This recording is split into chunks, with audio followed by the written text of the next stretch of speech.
अनंत कोटी ब्रह्मांड नायक राजाधिराज योगीराज परब्रह्म श्री संत सद्गुरू ब्रह्मांड नायक बाळूमामांच्या नावानं चांग भलं, हालसिद्धनाथांच्या नावानं चांग भलं. नमस्कार भक्तांनो, आजच्या संदेशामध्ये मी तुम्हाला एक सुंदर अशी गणपतीची कथा सांगणार आहे. ही कथा तुम्ही शेवटपर्यंत नक्की ऐका. भक्तांनो, भगवान शिवाचे पुत्र गणेशाचे लग्न प्रजापती विश्वकर्माच्या रिद्धी आणि सिद्धी नावाच्या 2 मुलीबरोबर झाले. सिद्धीपासून क्षेम आणि रिद्धीपासून लाभ नावाचे मुले झाले. लोकपरंपरेत त्याला शुभलाभ असे म्हणतात. गणेशाचे लग्न देखील अतिशय रोचक परिस्थितीत झाले. त्यांचे लग्न होत नव्हते. या लग्नांची देखील चर्चा सर्व पुराणात मनोरंजक पद्धतीने मिळते. श्री गणेशाच्या विवाह संबंधित मुख्यतः 2 कथा प्रचलित आहेत. यातील एका कथेत तुळशीचे वर्णन आहे. त्यासोबत गणपतीला तुळस का अर्पण केली जात नाही हे देखील सांगितले आहे. पौराणिक कथेनुसार एकदा भगवान गणेश तपश्चर्या करत असताना तेथून जात असलेल्या तुळशीने त्यांना पाहिले आणि ती भगवान गणेशावर मोहित झाली. तिला त्यांच्याशी लग्न करायचे होते, परंतु भगवान गणेशाने ब्रह्मचर्या पाळण्यास सुरुवात केली होती, म्हणून त्यांनी तुळशीशी लग्न करण्यास नकार दिला. आपल्या लग्नाचा प्रस्ताव नाकारल्यामुळे संतप्त झालेल्या तुळशीने गणेशाला शाप दिला की त्याची 2 लग्ने होतील. यावर भगवान गणेशाने तुळशीलाही शाप दिला की तिचा विवाह राक्षसाशी होईल. त्यानंतरही गणेशाला तुळशी अर्पण करणे वर्ज्य मानले गेले आहे. आणखीन एका आख्यायिकेनुसार भगवान गणेशाच्या शरीराच्या रचनेमुळे कोणीही त्यांच्याशी लग्न करू इच्छित नव्हते. यामुळे त्रासून त्यांनी ब्रह्मचर्या पाळण्यास सुरुवात केली. यासोबतच त्यांनी इतर कोणाचेही लग्न होऊ दिले नाही. कोणाचे लग्न असले की त्यात विघ्न निर्माण करायचे. त्यांचे वाहन मूषक यांनीही त्यांना त्यांच्या कामात साथ दिली. त्यांच्या या सवयीमुळे देवी देवता खूप अस्वस्थ होऊ लागले. एके दिवशी ते या समस्येबद्दल ब्रह्माजीकडे गेले. देवी देवतांच्या समस्या ऐकून भगवान ब्रह्मदेवाने आपल्या 2 मानस मुलींना भगवान गणेशाकडे शिक्षणासाठी पाठवले. भगवान गणेशाने ब्रह्मदेवाच्या आज्ञेचे पालन केले आणि त्यांच्या 2 मुलींना शिकवायला सुरुवात केली. दरम्यान कोणत्याही लग्नाची बातमी आली की रिद्धिसिद्धी भगवान गणेश आणि मूषक राजा या दोघांचे लक्ष वळवायची. त्यामुळे हळूहळू लग्ने होऊ लागली. पण ही गोष्ट गणपतीपासून फार काळ लपून राहू शकली नाही. रिद्धिसिद्धीच्या या कार्याची माहिती मिळताच ते प्रचंड संतापले. ते रिद्धिसिद्धीला शाप देणारच होते. तेव्हा ब्रह्माजी तिथे पोचले आणि त्यांनी भगवान गणेशाला रिद्धिसिद्धीशी लग्न करण्याचे सुचवले. ब्रह्माजीच्या सूचनेनुसार भगवान गणेशाने रिद्धिसिद्धीशी विवाह केला आणि अशा प्रकारे त्यांचे 2दा लग्न झाले. भगवान गणेश हे हिंदू धर्मातील प्रथम पूज्य देव मानले जातात. कोणतेही शुभ कार्य करण्यापूर्वी त्यांचे नाव घेतले जाते. त्यांचे नाव घेतल्याशिवाय कोणतेही कार्य सुरळीत पद्धतीने पूर्ण होऊ शकत नाही. या त्यांच्याशी निगडीत 5 लोकप्रिय कथा आहेत. त्यातील पहिली कथा आहे. पुराणानुसार देवी पार्वतीने अपत्य प्राप्तीसाठी पुण्यक नावाचे व्रत केले होते. या उपवासामुळे आई पार्वतीस श्री गणेश पुत्र रूपात प्राप्त झाले.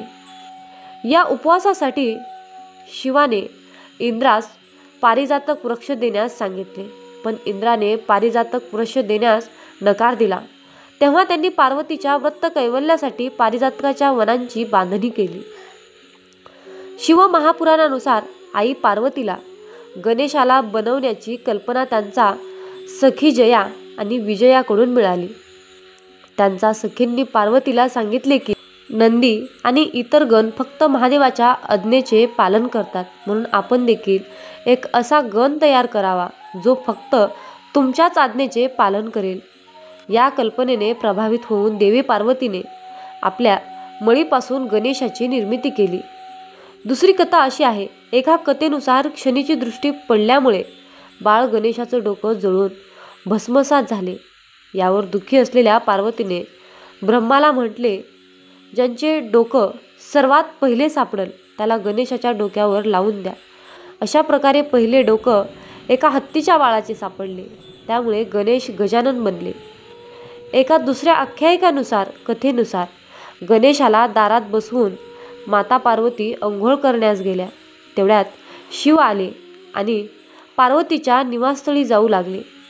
गणेशाने त्यांना जाऊ दिले नाही, त्यांना नकार दिले. तर संतापलेल्या महादेवाने त्यांच्या डोक्यावर वार केला.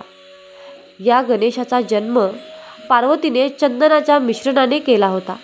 जेव्हा पार्वतीने बघितले की त्याचा मुलगा डोकं कापलं गेलं आहे, तर त्या फार संतापल्या. त्यांच्या रागाला शांत करण्यासाठी भगवान शिवाने एका हत्तीच्या बाळाचे डोकं गणेशाच्या डोक्यावर लावून दिल्यावर ते जिवंत झाले. स्कंदन पुराणात तिसरी कथा अशी आहे. एकदा शिवाप्रमाणेच गणेशांनी भगवान परशुरामाला कैलास पर्वतावर जाण्यापासून रोखले. त्यावेळी परशुराम कार्तवीर्या अर्जुनाचे वध करून कैलासावर शिवदर्शनाच्या इच्छेने गेले. असे ते शिवाचे अनन्य भक्त होते. गणेशाने रोखल्यावर ते गणेशाशी युद्ध करू लागले. गणेशाने त्यांना धूळ चाटवली. तेव्हा परशुरामाने शिवाने दिलेल्या परशुचा वापर गणेशावर केला, ज्यामुळे गणेशाचा डावा दात तुटला. तेव्हापासून ते एकदंत म्हणले जातात. चौथी कथा अशी आहे की भगवान विष्णूंचे लग्न देवी लक्ष्मीसह करण्याचे योजले होते. सर्व देवांना आमंत्रण मिळाले होते, पण गणेशाला आमंत्रण दिले नाही. भगवान विष्णूंच्या मिरवणुकीच्या वेळी सर्व देव आपापसात चर्चा करू लागले की गणेश नाही, गणेश नाही. मग सर्वांनी विष्णूंना विचारले, तर त्यांनी म्हटले की आम्ही गणेशाच्या वडिलांना म्हणजेच महादेवांना आमंत्रण दिले आहे. जर गणेशाला वडिलांसोबत यायचे असेल तर ते आले असते. तर काही जण म्हणू लागले की ते जास्त खातात आणि ते आले तरी त्यांना घराच्या संरक्षणासाठी बसवून देण्यात येईल. नंतर ही गोष्ट गणेशाला समजताच त्यांनी आपल्या मूषक सैन्याला पुढे पाठवून वाटेला खालून पोकळ करून दिले. वराड तिथून निघाल्यावर रथांची चाक जमिनीत रुतली. बऱ्याच वेळा प्रयत्न केल्यावर देखील चाक नाहीच झाले. चाक तिथून काही केल्या निघालेच नाहीत. सर्वांनी आपापल्या परीने प्रयत्न केले तरीही निघाले नाही. बऱ्याच जागेतून तुटायला लागले.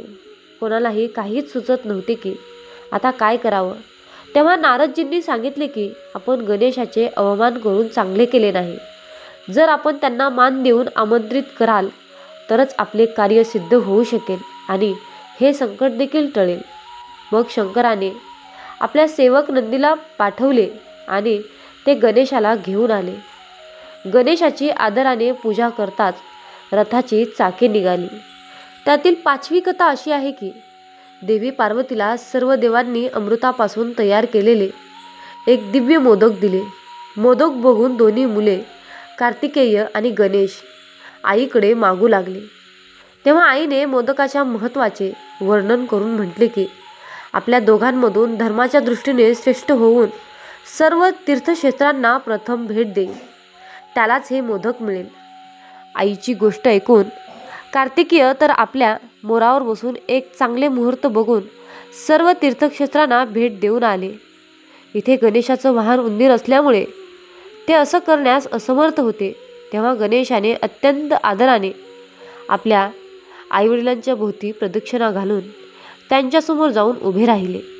हे बघून आई पार्वती म्हणाल्या की सर्व तीर्थक्षेत्रात केलेले स्नान, सर्व देवांना केलेला नमस्कार, सर्व यज्ञांची फलप्राप्ती, सर्व प्रकारचे उपास, मंत्र, योग आणि संयमाचे पालन हे सर्व आईवडिलांच्या पूजेच्या 16व्या भागाचे बरोबर देखील असू शकत नाही. म्हणून हे गणेश शेकडो पुत्र आणि शेकडो गणेशांच्या पेक्षा वर आहे. म्हणून हे मोदक मी गणेशाला देत आहे.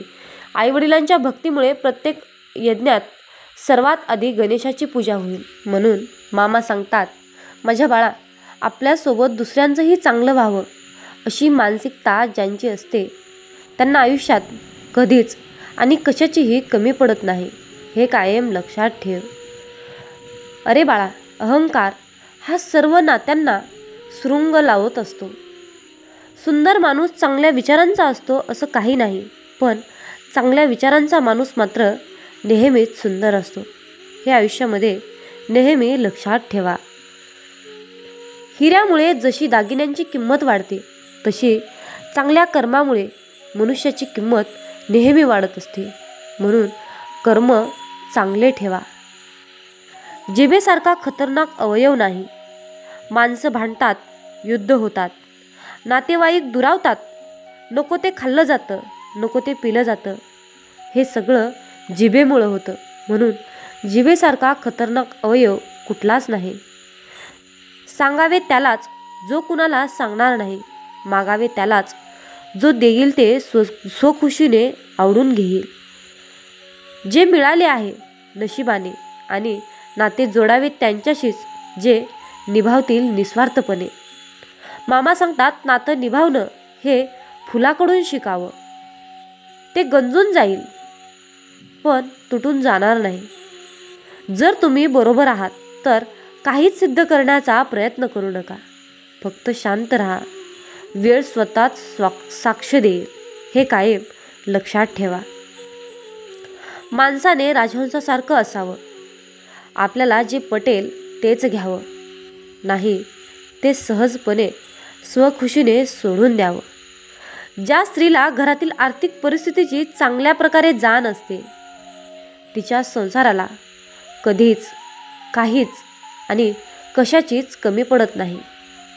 वेळ, विश्वास आणि आदर हे 3 असे पक्षी आहेत जे एकदा एका ठिकाणाहून उडाले की ते परत त्या ठिकाणी कधीच बसत नाहीत. मामा सांगतात सांभाळून ठेवणे ही पण एक कला आहे.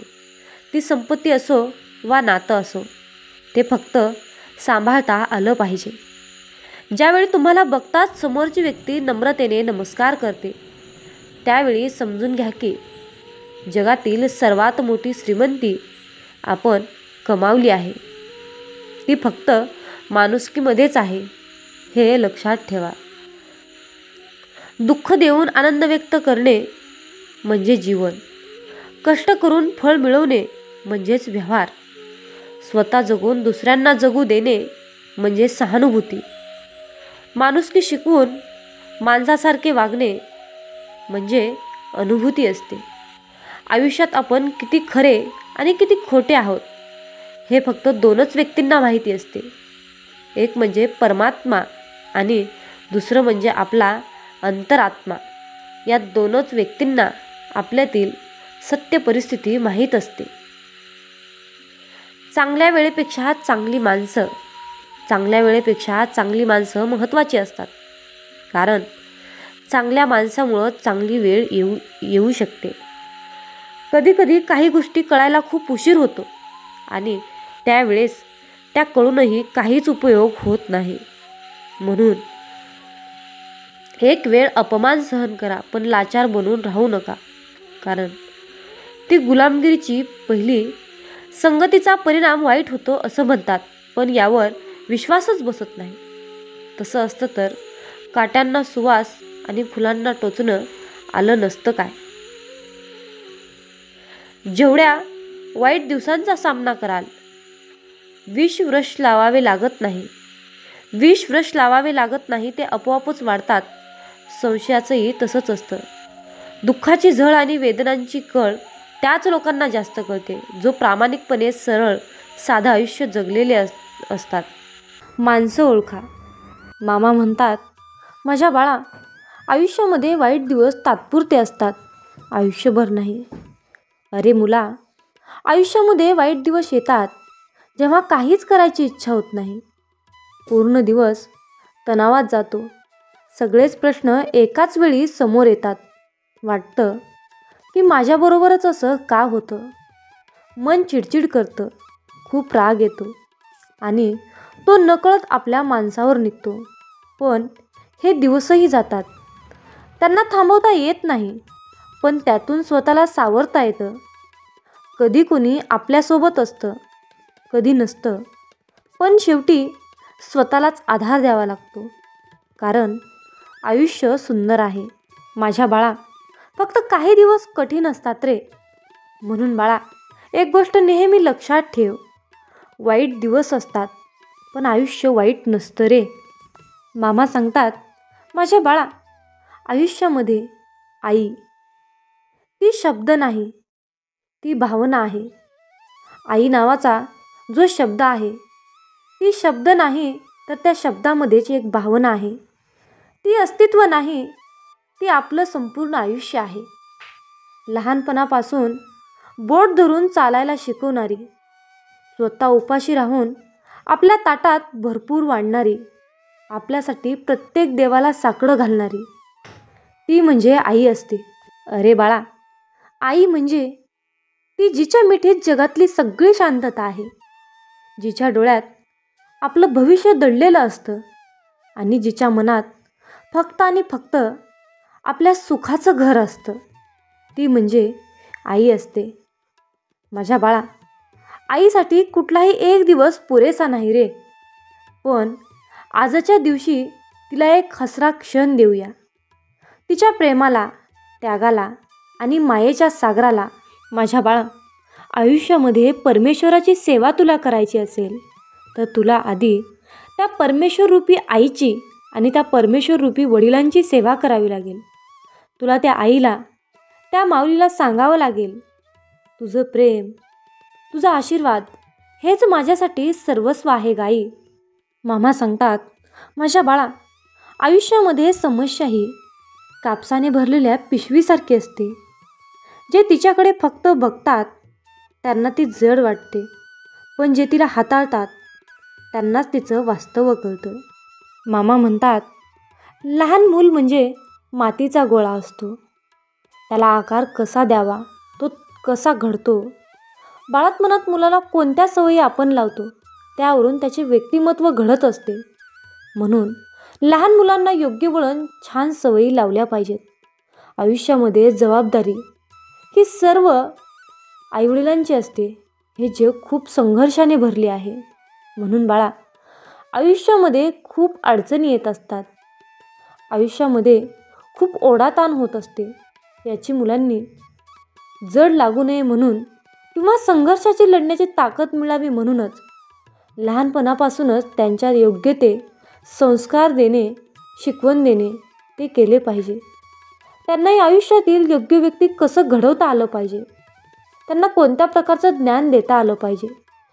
त्यांची शैक्षणिक प्रगती असेल, मानसिक असेल, शारीरिक असेल, योग्य ती देखरेख करणे खूप गरजेचे आहे. आणि जबाबदारी पूर्णपणे आपल्या आईवडिलांचीच असते. मामा सांगतात, आयुष्यामध्ये एक गोष्ट नेहमी लक्षात ठेवा, जो दुसऱ्यांचं हिसकावून खाणाऱ्यांचं पोट कधीच भरत नाही.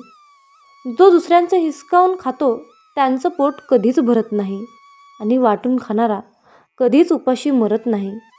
हे जीवनाचं कटू सत्य आहे. मामा म्हणतात, माझ्या बाळा, आयुष्यामध्ये जे आपले आहेत त्यांच्यासाठी वेळ काढत राहा. कदाचित उद्या वेळ असेल पण आपली माणसे नसतील. म्हणून आयुष्यामध्ये योग्य वेळी वेळेचा विचार करा. अरे बाळा, आयुष्यामध्ये एक गोष्ट नेहमी लक्षात ठेव, जी माणसं समजावूनसुद्धा समजत नाहीत अशांना समजावून सांगण्याचा प्रयत्न करणे टाळा. कारण समुद्र खारट होता, खारट आहे आणि तो खारटच राहणार.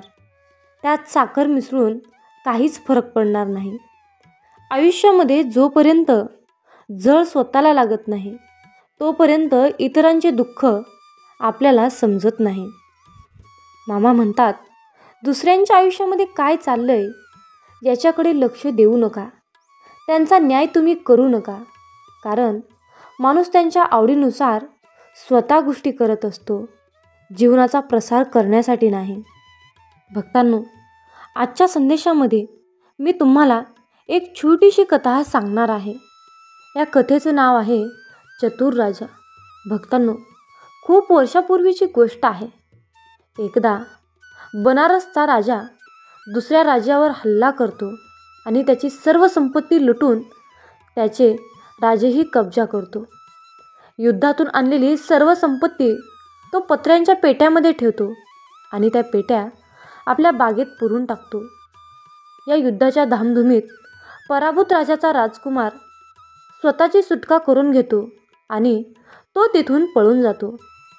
विजेत्या राजाने त्याला कधीच पाहिले नव्हते. राजकुमार संन्याशाचे रूप धारण करतो आणि बनारसच्या राजाला भेटायला जाण्याचे निर्णय घेतो.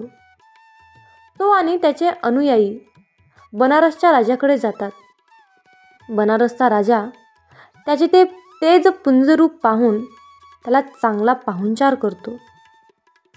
त्याला राजेशाहीची वागणूक देतो. तो संन्यासी त्याच्या जादूच्या मंत्राच्या शक्तीने खजिना कोठे पुरून ठेवला आहे हे शोधून काढतो. तो त्याला राजवाड्याच्या आवारातील बागेत सापडतो. लवकरच ते साधे धन घेऊन तेथून पळून जातो. जेव्हा बनारसच्या राजाला त्याच्या खजिन्याच्या चोरीबद्दल समजते त्याला खूप दुःख होते. तेव्हा त्याचा प्रधान त्याला म्हणतो, महाराज, आपण का दुःखी होता? जी संपत्ती तुमची कधीच नव्हती तिच्याबद्दल आपण दुःख का बाळगत आहात? बनारसच्या राजाला सत्य उमगवते. राजा दुःखातून बाहेर पडतो. म्हणून मामा सांगतात, जे आपलं आहे, जे कष्टानं कमवलं आहे ते कधीच संपत नाही आणि जे चोरीचं आहे, जे नासक्तीनं कमवलेलं आहे ते आयुष्यामध्ये कधीच पुरत नाही. म्हणून बाळा, आयुष्यामध्ये यशस्वी व्हायचं असेल तर तुला प्रगतीच्या मार्गाने वाटचाल करावं लागेल आणि मी दाखवलेल्या मार्गाचा तुला अवलंब करावा लागेल. तरच आयुष्यामध्ये तू नक्कीच एक धनवान आणि मोठा व्यक्ती नक्कीच बनशील, असा माझा तुला आशीर्वाद आहे. घेतलं की आपल्या मर्जीप्रमाणे जगताच येत नाही. त्यामुळे स्वतःसाठी जे योग्य वाटतं तेच केलं पाहिजे. दुसऱ्यांच्या आयुष्याशी तुलना करणं म्हणजे स्वतःला उगाच त्रास देणं. प्रत्येकाचा प्रवास वेगळा असतो. म्हणून आपल्या वाटचालीवर लक्ष द्या आणि शांत राहा. मनाने पुढे जा.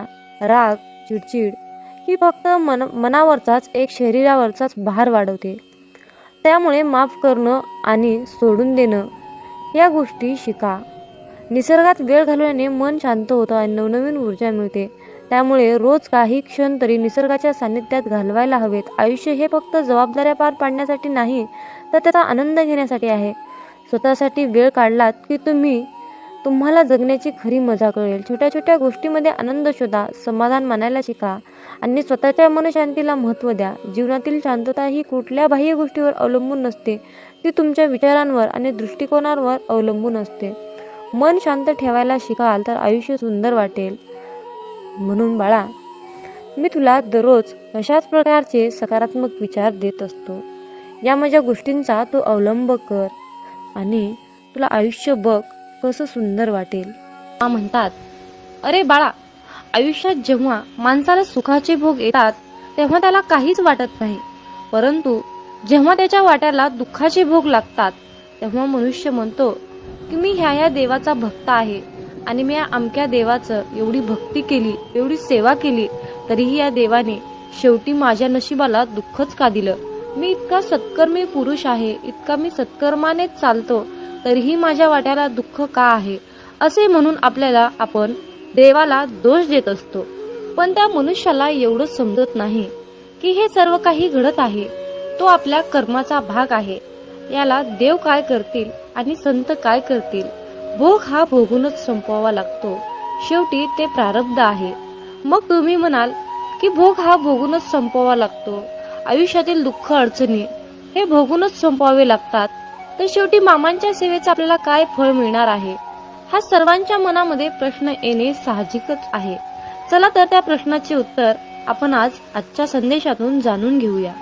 मित्रांनो, आपण आपल्या मागच्या जन्मामध्ये जे काही काम केलं आहे, वाईट कर्म केले आहेत, जे काही पाप केलं आहे, ते पाप नष्ट करण्यासाठी आपण या जन्मामध्ये केलेली मामांची सेवा ही त्या पापांना नष्ट करत असते.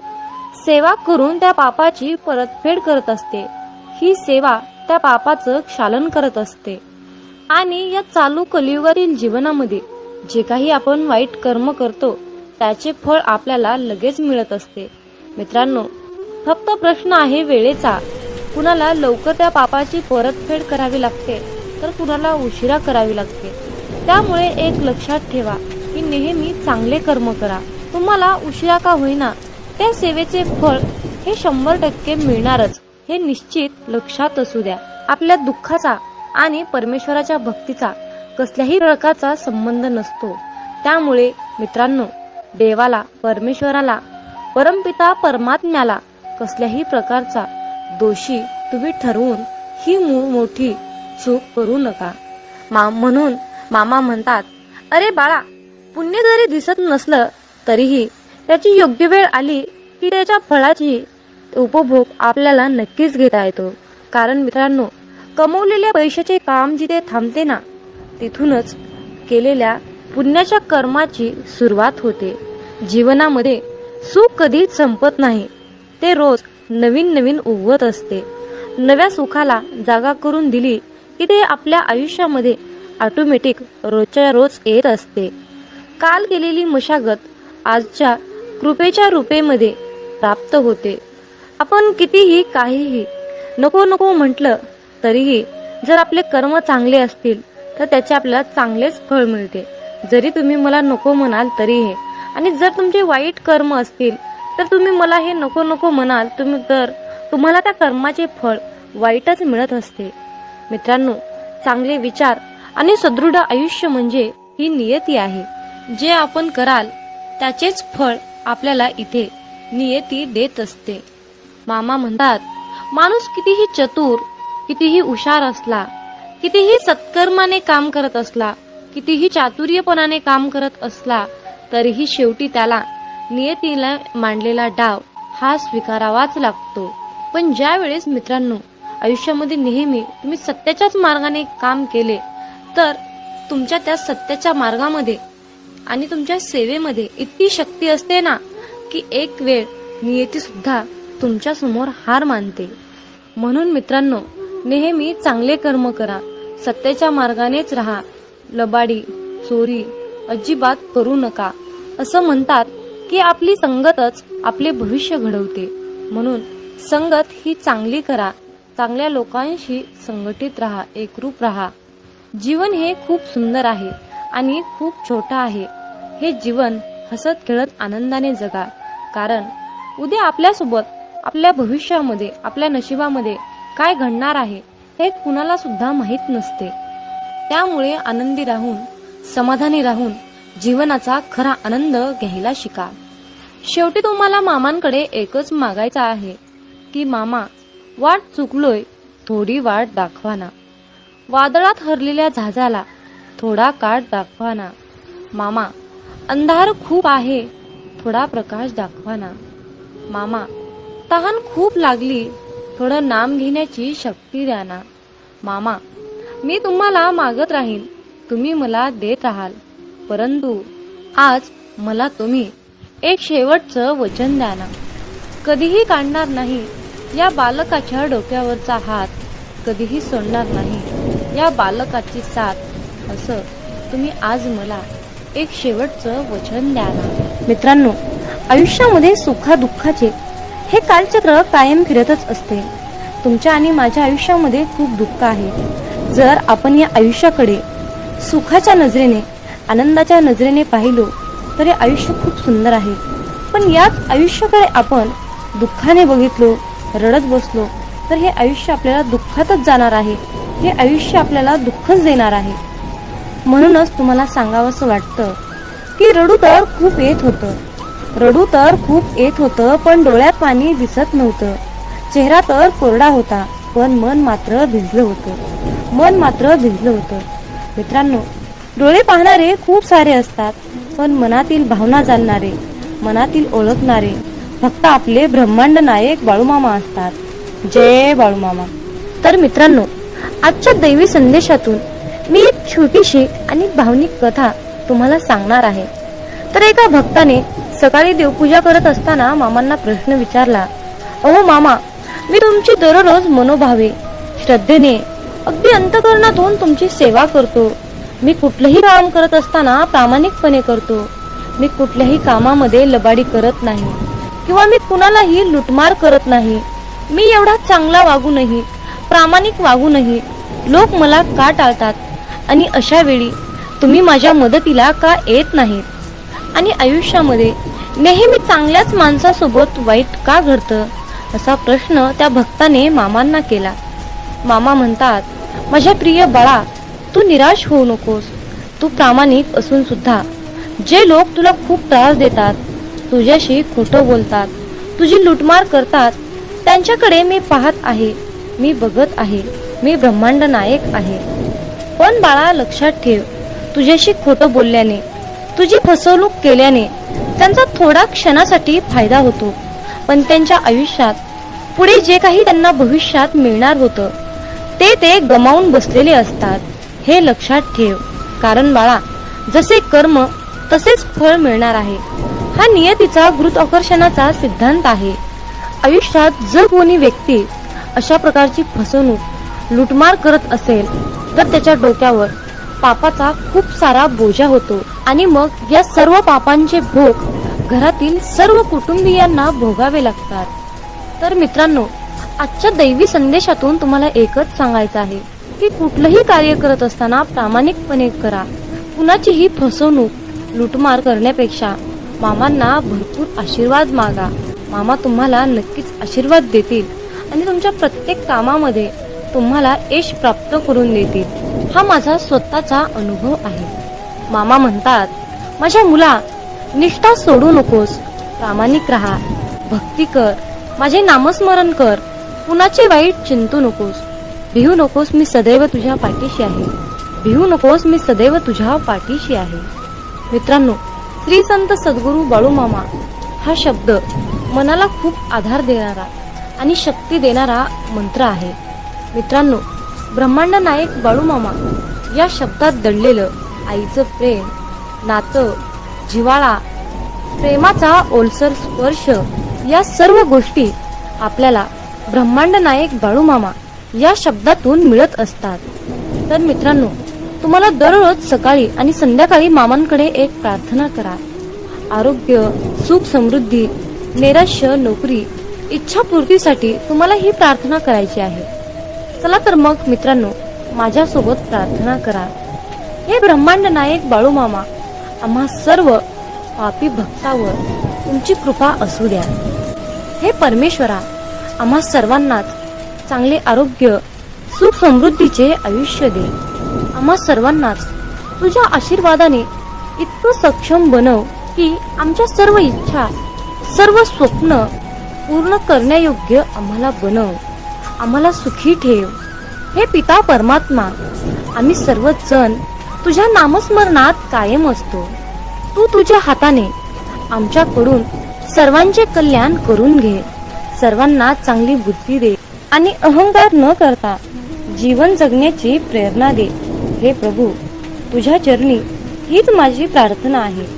तर मित्रांनो, दररोज तुम्हाला बाळूमामा चरणी ही प्रार्थना करायची आहे. तर मित्रांनो, दररोज न चुकता सकाळी आणि संध्याकाळी मामांकडे ही प्रार्थना तुम्हाला करायची आहे. ही प्रार्थना म्हणजे सामूहिक प्रार्थना आहे. सामूहिक प्रार्थनेमध्ये खूप शक्ती असते. जर तुम्ही ही प्रार्थना मामांकडे केली तर तुमच्या इच्छा पूर्ण होतील, हे निश्चित आहे. मामा म्हणतात, अरे मुला, चंदनाच्या झाडाला विषारी सापाने विळखा घातला म्हणून चंदनाचा सुगंध काही कमी होत नसतो. अर्थात मामाला तुम्हाला हेच सांगायचे आहे, ज्यांचे कर्म चांगले आहे तो आयुष्यात कधीही संपत नसतो. सत्कर्मी माणसालाच आयुष्यात अडचणी येतात, पण त्या अडचणी दीर्घकाळ टिकून राहणाऱ्या नसतात, तर लगेच सुटणाऱ्या असतात. मामा सांगतात, आयुष्यात कोणावरही विश्वास ठेवू नका, कारण लोकांचे खायचे दात वेगळे असतात आणि दाखवायचे दात वेगळे असतात. म्हणून मामा म्हणतात, नाती तीच जपा जी तुम्हाला जपण्याचा प्रयत्न करतात. नाती तीच जपा जी तुम्हाला जपण्याचा प्रयत्न करतात. कारण नातं हे फार नाजूक असते. नात्याची दोरी एकदा तुटली की ती परत जोडता येत नाही, आणि जोडलीच तर तिथे गाठ कायम राहते. मित्रांनो, जर आयुष्यामध्ये तुम्हाला यशस्वी व्हायचे असेल तर प्रत्येक लहान मोठ्यांचा आदर करा. त्यांच्या वयावरून त्यांचा आदर करा. कारण आयुष्यात एकदा निघून गेलेली वेळ आणि व्यक्ती पुन्हा कधीही परत मिळू शकत नाही. म्हणून वेळेला जपा आणि त्याचबरोबर माणसांना सुद्धा जपा. मित्रांनो, या कलियुगातील रीत म्हणजे लोक जिवंत माणसाला नीट सुद्धा बोलत नाहीत आणि मेल्यानंतर विचारतात, हलू हलू म्हणतात की तू आम्हाला बोलत का नाहीस, आणि म्हणूनच तुम्हाला सांगणे आहे की आयुष्यातून एकदा निघून गेलेली वेळ आणि व्यक्ती पुन्हा पुन्हा कधीच मिळवू शकत नाही. म्हणून वेळेचं भान ठेवा, माणुसकी जपा, नात्याला महत्त्व द्या, नाते टिकवण्याचा प्रयत्न करा. यातच खरं आनंद आहे आणि हेच खरं आयुष्याचं खूप मोठं आणि सुंदर सूत्र आहे. तर मित्रांनो, जर तुम्ही या मताशी सहमत असाल तर होय बाळू मामा, मी तुमच्या मताशी पूर्णपणे सहमत आहे असे टाईप करून हा दैवी संदेश पुढे 2 भक्तांना शेअर करा. तुमच्या हातून पुण्याचे काम घडून येईल आणि तुम्ही नकळतपणे पुण्याचे भागीदार ठराल. मित्रांनो, कधी कधी आयुष्यामध्ये असंही होतं. आयुष्यामध्ये इतकं दुःख, यातना, संकट, समस्या इतकं सहन करावं लागतं की खरंच मनामध्ये विचार येतो की यार, खरंच देव आहे का, इथपर्यंत शंका येतात. पण खरं तर हीच वेळ आपल्या परीक्षेची असते. इथूनच मामांची लीला सुरू होते. विश्वास ठेवा, इथूनच मामांचा खेळ सुरू होतो. मामांची लीला सुरू होते. म्हणून मामांवरचा विश्वास डगमगू देऊ नका. जसं आई आपल्या बाळाला हवेत भिरकावते, पण ते बाळ काही क्षण हवेतही असतं. ते हसत असतं, ते आनंद घेत असतं, पण त्याला पूर्णपणे विश्वास असतो की जे कोणी आहे ते मला खाली पडू देणार नाही. अशाच प्रकारचा इतका घट्ट विश्वास आपल्या मामांवर ठेवा आणि मग बघा मामांची लीला, मामांची शक्ती, माझ्या मामांचा चमत्कार. तुम्ही तुमच्या आयुष्यातील कितीही मोठ्या संकटावर विजय प्राप्त करू शकाल. ही माझ्या मामांची शक्ती आहे, ही माझ्या ब्रह्मांडाची शक्ती आहे, ताकद आहे. असा दृढ विश्वास तुमच्या मनात, तुमच्या अंतःकरणात असला पाहिजे. मित्रांनो, कोणी नाव ठेविले म्हणून थांबायचं नसतं. कोणी नाव ठेविले म्हणून थांबायचं नसतं. आपण आपलं चांगलं कार्य करायचं असतं. आपण आपलं चांगलं कार्य करायचं असतं. हे लक्षात ठेवा. कारण मित्रांनो, जो देव रात्री झाडावर झोपलेल्या पक्ष्यांना कधी झोपेतही खाली पडू देत नाही, मग तोच देव आपल्याला कसा काय सोडू शकेल. माणूस हा स्वतःच्या नजरेत चांगला पाहिजे. लोकांचं काय, लोक तर देवात पण चुका काढतात. म्हणूनच बाळू मामा आजच्या दैवी संदेशातून तुम्हाला सांगू इच्छित आहेत की अरे मुला, कुठलंही काम करत असताना प्रामाणिकपणे कर. हाल होतील पण हार होणार नाही हे निश्चित आहे. आणि असा आज माझा तुला शब्द आहे. बाळू मामांचा हा आशीर्वाद सर्वांनीच प्राप्त करून घ्या आणि मामांना धन्यवाद म्हणा. देवाचे आभार माना. देवाचे आभार मानायला शिका. आयुष्यात तुम्हाला कशाचीही कमी पडणार नाही. फक्त माझ्या मामांच्या शक्तीवर विश्वास ठेवा. तर मित्रांनो, आजचा हा दैवी संदेश तुम्हाला कसा वाटला कमेंट करून मला नक्की कळवा. हा संदेश तुम्हाला आवडला असेल तर शेअर करा आणि अशाच प्रकारचे महत्त्वपूर्ण, भावनिक, प्रेरणादायी, प्रेमळ संदेश ऐकण्यासाठी आपल्या चॅनलला सबस्क्राईब करा. मग बोला बोला बाळूमामांच्या नावानं चांग भलं, हलसिद्धनाथांच्या नावानं चांग भलं. धन्यवाद.